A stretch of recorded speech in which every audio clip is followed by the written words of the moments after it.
T-minus 10, 9, 8, 7, 6, 5. All three engines up and burning. 2, 1, 0, and liftoff. Coach on Fire Radio. I am the tiger, dancing through the fire. 'Cause I am a champion, and you're gonna hear me roar. Hello, good afternoon. This is Paola, your radio host for Up Your Vibe Radio. It's a wonderful day here in Poole. It's 3 o'clock in the afternoon, and today I have a very, very special guest for you. It's Stacey Hylen. Hello, Stacey. How are you today? I'm awesome, Paula. I'm excited to be here. And where are you in the world, Stacey? I'm in Montreal, actually a small village outside of Montreal, but I'm actually American. My husband is French Canadian. Fantastic. So you specialize in business growth. You're a business growth strategist, a coach, and an author. What is the name of your new book that's shortly for release? It's called Hidden Profits, More Clients and Cash. And when is that due to be released? It's coming out in November, so I'm really excited about it. I imagine you are. And also you have several courses that you are also currently hosting. Yes, I've been teaching Hidden Profits for years, probably over a decade. And so I have online courses teaching the Hidden Profits and also Hidden Profits for coaches that they can both learn how to do the Hidden Profits for their own business, plus to help their clients get better results as well. So Stacey, you're an internationally recognized business growth strategist, and you help people reach full potential as coaches, and you were yourself voted Coach of the Year in 2016. Yeah, it was a big honor. It was really fun because my clients that I've had for years submitted what the results were from my coaching, and I didn't realize how big the ripple effect was, because it was an international contest, and it was people from Australia and from the US and Canada and all over that actually submitted some things and told really nice stories that I didn't even know behind the scenes. So that's really an accolade for you, isn't it? Yeah, it was great. Unfortunately, I feel like I kind of got scooped because it happened at the same time as the US election. So it kind of blew up everything else on social media that week, but it was awesome. Oh no, that's terrible, because you really, really deserved a massive congratulations for that. So boo-hoo for them actually doing that on that week to steal your show. Who would know, right? You never know what's going to happen. So Stacey, today you said you'll be sharing some hints and tips about your hidden profit system for business owners to quickly increase their sales and profits. All of the hidden profit strategies you will learn here today are free and of low cost to implement. And you know that they are proven to work in any niche, in any size of company, to increase sales rapidly. Yeah, I actually developed this during the last recession in North America. And, these are strategies that work with any size company, like you said. You don't need to have a big marketing team. You don't need to go do marketing or advertising or learn a new platform. But what happened was during that last recession, my clients that were doing really, really well, all of a sudden they had massive disruption in their businesses. So for example, several of my clients lost their funding from the bank. So like one of my clients was an equipment company that leased equipment to other businesses. Well, he couldn't lease equipment because the bank wouldn't give him any money. So we had to look at how can we be more resourceful in everything that we're doing. And so we looked at, okay, what are the resources that you already have within your business that you're just completely overlooking and can help you increase your sales and profits rapidly?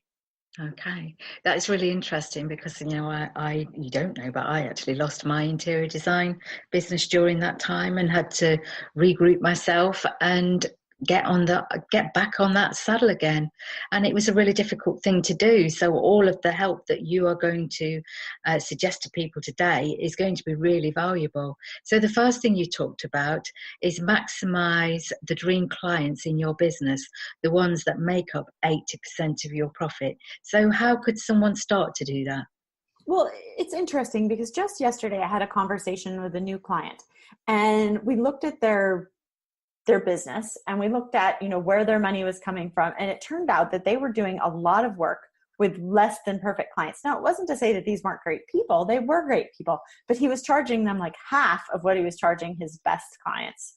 Mm. And the thing is, a lot of clients, even if you charge the same price for all of your clients, this guy had 2 tiers levels in his company. But even if you're charging the same, what we find is that those 20% that give you 80% of the profits are way more fun to work with. They add energy to your business and to you. Like, you get off the phone and you're like, that was amazing, and you feel better than when you got on the phone with them. And Yeah, then, I mean, the 80-20 principle rule is nothing new either. I mean, exactly. It's worked for years and years and years. And I got the book, the 80-20 principle, and it really is a very interesting concept. And I can see how this works. And of course, for you and for your clients, this is amazing because you want to get more fun out of it, like you've said. And we want to work less hard for our money. I know that some clients and some therapists, they're working day in and day out for very little money. So if they can implement some of the strategies you're going to give us today, that would be amazing. So what can you suggest to make more profit with every sale or with every client? Well, one of the things that I would look at is to, number one, focus on that perfect client. So look at your business that you have right now and identify who are those clients that are the 20% that give you 80% of your business. And then get really curious about it. Go and look at them on LinkedIn. Go and look at them on Facebook and Instagram. Get really curious. It's funny because now we have all these tools that we didn't have years ago. That's really fun. Like, for example, I've seen that a lot of my clients do CrossFit. They do Orange Theory. They're very into type A exercise. So that's something that I noticed just through working with my clients. But you can start to see like who these people are. What are they interested in? What shows do they watch? What magazines do they watch? What events do they attend? And then I want you to go deeper, and I want you to look at what is the pain that this client has. So, for example, I'm going to use the word overwhelmed because a lot of people use, I work with people who are overwhelmed. But the challenge with working with people that are overwhelmed is, number one, you can't find them on the internet. Number two is that usually people that are overwhelmed are a lower level client because they're not organized and focused on the correct things in their business. So what's another way that if you look at your perfect client that you would reframe overwhelmed? It would be like, okay, it's time for them to hire. It's time for them to scale. It's time for them to duplicate themselves. It's time for them to create systems versus overwhelm. Do you see the difference there? But if someone, say, was a life coach, how would they start to look at this concept of the 80-20 rule and make profits with every sale and find their ideal client?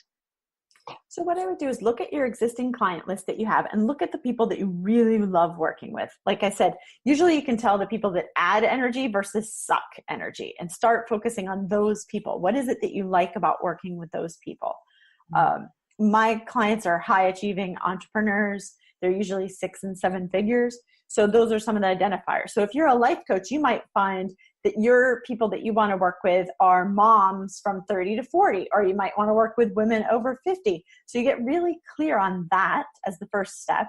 And then you look at, all right, what is the pain that they're struggling with? And I literally take a piece of paper or a whiteboard and I put a line down the middle and I write down every single pain that I can think of. Now, the best way as a coach to find this out is when you do your intro sessions, go back and look at all of your notes from your intro sessions that you did with people that were considering hiring you.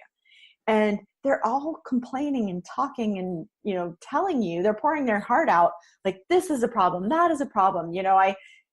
This happens with my spouse. This happens with my kids. They're telling you exactly what their pain is. So write down all of the pain on the one side. And then on the other side, I want you to write down all of their wants. What is it that they want specifically?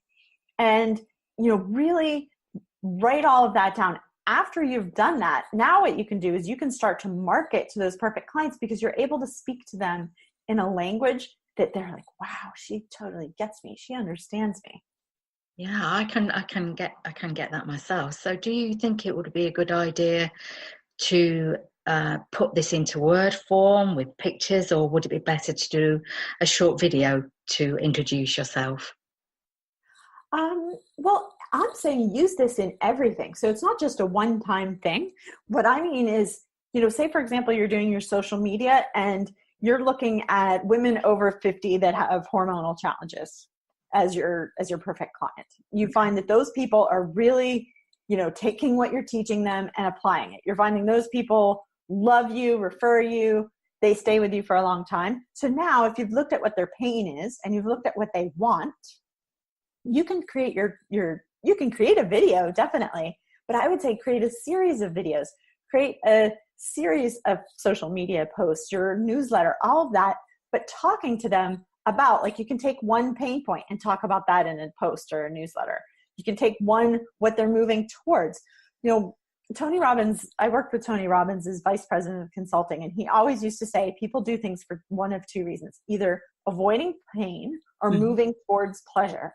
So you're using psychology to help these clients get the result that they want. And you're talking about what they want to move away from and what they want to move towards. Yeah, that is just spot on. And we'll talk about your experience with Tony Robbins a little later in the show. But I'd like to talk about your question here, where you say discover the $700 mistake that you're likely making in your business and how to turn it into profit. What is it that you're referring to here, Steph? Okay, sure. So it is not a $700 mistake. It was a $700,000 mistake. Oh my God. Wow. Right? That's massive. That's massive, right? So the thing is, sometimes when I say a $700,000 mistake, people get freaked out because they're like, I don't make that much money in my business. But I always tell people, adjust the amount of zeros for the size of your company. So for some people, it might be $700. Some people, it might be $7,000. Some people, it might be $70,000.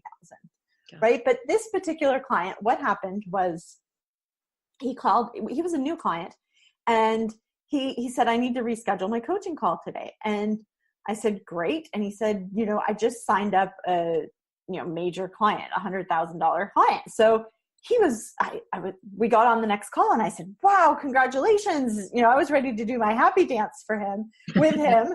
And he said, oh no, he said, it's not a good thing. I said, wow. I said, $100,000 sale, most people would be really excited about that. And he said, no, he said, here's what happened. He said, this client had been a client of mine 7 years ago. He stopped doing business with us and went to my competitor.